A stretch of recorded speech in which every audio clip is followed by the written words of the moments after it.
Hi guys, வணக்கம். காலை வணக்கம். இது பாருங்கள், இன்றைக்கி காலையிலே சமைச்சிட்டேன். முருங்கைக்கீரை அயன் சத்துடையது, ரொம்ப ரொம்ப நல்லது. உடம்புக்கு ஆரோக்கியம் கொடுக்கக்கூடியது, கண்களுக்கெல்லாம் நல்லது, உடம்புக்கு ஆரோக்கியத்துக்கும் நல்லது. இந்த முருங்கைக்கீரை தினமும் நீங்கள் எடுத்துக்கோங்க. இந்த முருங்கைக்கீரை சூப் இந்த முருங்கைக்கீரையை கொத்தோட அந்த காம்பு நரம்பெல்லாம் இருக்குல்ல, அதோடவே போட்டு அலசிட்டு பூண்டு, சின்ன வெங்காயம், ஜீரகம், மிளகு, மஞ்சத்தூள், உப்பு வேணும்னா ஒரு தக்காளி சேர்த்துக்கங்க. போட்டு நல்லா கொதிக்க வச்சுருங்க. தண்ணியை 3 டம்ளராக வச்சு 1 டம்ளருக்கு கொதிக்க வைங்க. ஒரு கைப்பிடி அளவு போடுங்க முருங்கைக்கீரை, சரியா? அதில் சரியாக இருக்கும். அதனால் கொதிக்க வச்சு தினம் காலையில் காஃபி, டீக்கு பதிலாக ஒரு சூப் குடிங்க. உடலுக்கு புத்துணர்ச்சியாக இருக்கும், மைண்ட் ப்ளோவிங் நல்லாயிருக்கும், ஆரோக்கியமாக இருக்கும். நம்ம எதுவுமே தவறே செய்யலைன்ற ஒரு ஃபீல் கிடைக்கும் நமக்கு ஏன் அப்பப்போ நம்ம கவலைப்படுறோம், ஸ்ட்ரெஸ் ஆகிறோம் அப்படின்னா, நம்ம ஏதோ ஒரு மிஸ்டேக் பண்ணியிருக்கோம் கடந்த காலத்தில். பாஸ்ட்டில் என்னென்னு கேட்டிங்கன்னா, பாஸ்ட் கம்ப்ளீட்டடாக இருந்தால் ப்ரெசண்ட் உங்களுக்கு கிஃப்டாக இருக்கும். ஆனால் பாஸ்ட்டில் அரியர்ஸ் இருக்கும். நம்ம சரியாக குளிச்சிருக்க மாட்டோம், சரியாக தூங்கியிருக்க மாட்டோம், சரியான டைமில் சாப்பிட்ருக்க மாட்டோம், சரியாக எதுவுமே செஞ்சுருக்க மாட்டோம். அதோடைய வருத்தம் நமக்கு இருந்துகிட்டே இருக்கும், சரியா? அவ்வளோதான். அப்புறம் இது இருக்குது. இது என்னென்னா, இது கஞ்சி வைக்கலான்னு நினச்சோம். அப்புறம் லைட்டாக சாதம் வச்சுட்டா நல்லது. ஓகே, இது காலையிலே சமைக்கிறேன்.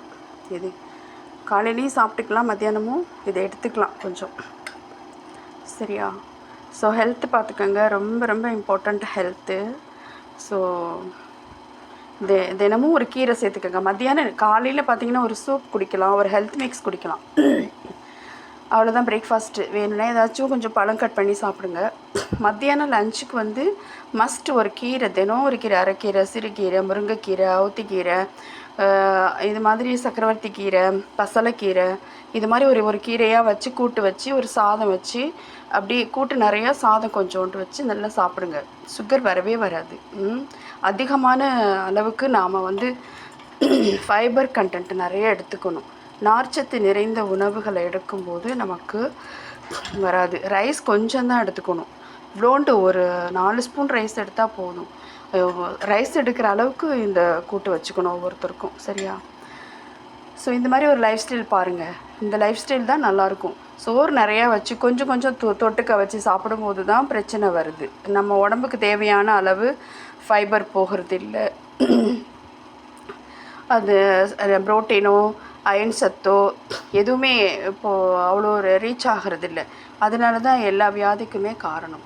ஸோ ரைஸ் கம்மியாக வச்சுக்கிட்டு கூட்டு, பொரியல் இது மாதிரி நிறைய செய்யுங்க. புடலங்காய் கூட்டு வைக்கலாம், சுரைக்காய் கூட்டு வைக்கலாம், சௌச்சௌ கூட்டு வைக்கலாம், கூட்டும் கொஞ்சோண்டு சாதம் இது மாதிரி சேர்த்துக்கங்க, நல்லாயிருக்கும், சரியா?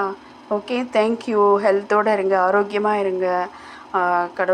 இறைவன் கொடுத்த நம்மளுடைய நாட்களை நாம் பொன்னான நேரங்களாக மாற்றுறதுக்கு இந்த சமையல் ரொம்ப ரொம்ப இம்பார்ட்டண்ட்டு.